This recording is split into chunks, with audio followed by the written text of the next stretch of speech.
আকাশবাণী কলকাতা। সমীক্ষা। শিরোনাম অগ্রগতির দিশা। লিখেছেন রঞ্জন সেন। ভাষণ, পুরস্কার বিতরণ, পতাকা উত্তোলনের মতো রুটিন কর্মসূচির বাইরে বেরিয়ে কোনো দিবস পালন যখন অগ্রগতির দিশা হয়ে ওঠে তখন খুব ভালো লাগে। ২৪শে জানুয়ারি জাতীয় শিশু কন্যা দিবস তেমনই একটা দিন।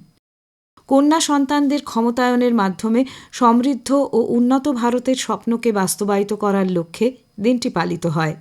পুষ্টি, শিক্ষা, মর্যাদা দিয়ে কন্যা সন্তানদের এগিয়ে দেওয়ার কাজে গুরুত্ব না দিলে দেশ এগোবে না। ২০১৯ থেকে ২০২৪ পর্যন্ত সময়কালে দেশের নারী ও শিশু বিকাশ সংক্রান্ত কর্মসূচিগুলির মূল্যায়ন করেছে নীতি আয়োগ। তারা দেখেছে বেটি বাঁচাও বেটি পড়াও কর্মসূচি এবং ওয়ান স্টপ সেন্টার মেয়েদের অগ্রগতিতে এক বিরাট ভূমিকা পালন করেছে। মহিলাদের ক্ষমতায়ন এবং নিরাপত্তা যে এতে বেড়েছে তাতে কোনো সন্দেহ নেই।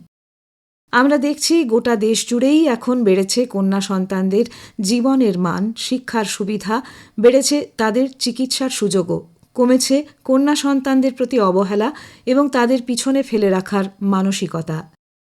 এই প্রচেষ্টাকে একেবারে মাটির কাছাকাছি নিয়ে যেতে চাইছে সরকার।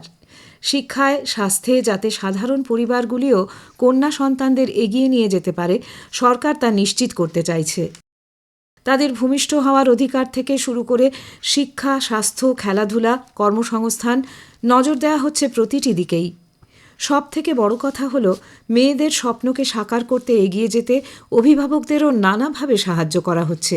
এর ফলে অভিভাবক এবং কন্যা সন্তানদের মধ্যে বাড়ছে আত্মবিশ্বাস। এ এক পরম প্রাপ্তি। পঞ্চদশ অর্থ কমিশন এই কর্মসূচিকে দেশের সব জেলাতে প্রসারিত করতে চাইছেন। প্রতিটি কন্যা সন্তানের জন্ম নিরাপদে বেড়ে ওঠার ওপর জোর দিচ্ছেন তারা।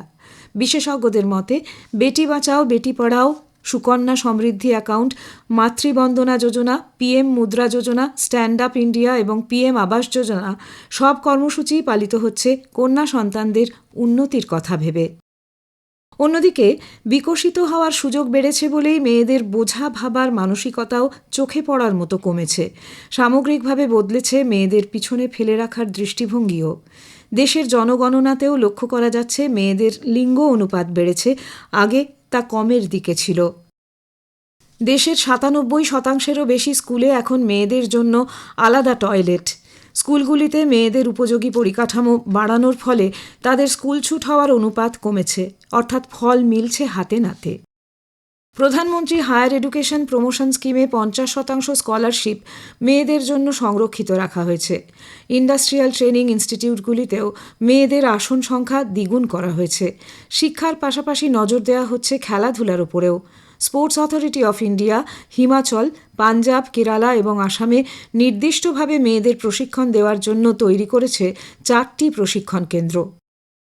এরই পাশাপাশি দেশে গড়ে উঠছে প্রায় ৯০ লক্ষ স্বনির্ভর দল। গ্রামের ১০ কোটি মহিলার আর্থিক ক্ষমতায়ন হয়েছে এর মাধ্যমে। প্রধানমন্ত্রী আবাস যোজনায় মহিলাদের নামে ইতিমধ্যেই রেজিস্ট্রেশন হয়েছে ৩ কোটিরও বেশি বাড়ি। ৩৫,৪০,০০,০০০ মহিলা পিএম মুদ্রা যোজনায় ঋণ পেয়েছেন। ফলে গোটা দেশ জুড়ে বিকশিত হয়েছে মহিলা উদ্যোগ। ভাবতেও ভালো লাগে, দেশের ৪৮% স্বীকৃত স্টার্ট আপ এর মালিক এখন মহিলারাই।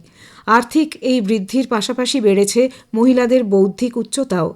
দেশের প্রায় ২৫% বিজ্ঞানী এখন মহিলা। পরিশ্রম, মেধা, মনন এবং বুদ্ধিবৃত্তিতে এগোচ্ছেন মহিলারা। সরকার এই বিকাশের দরজাটাই খুলে দিয়েছে। সমীক্ষা শেষ হলো। এটি লিখেছেন রঞ্জন সেন।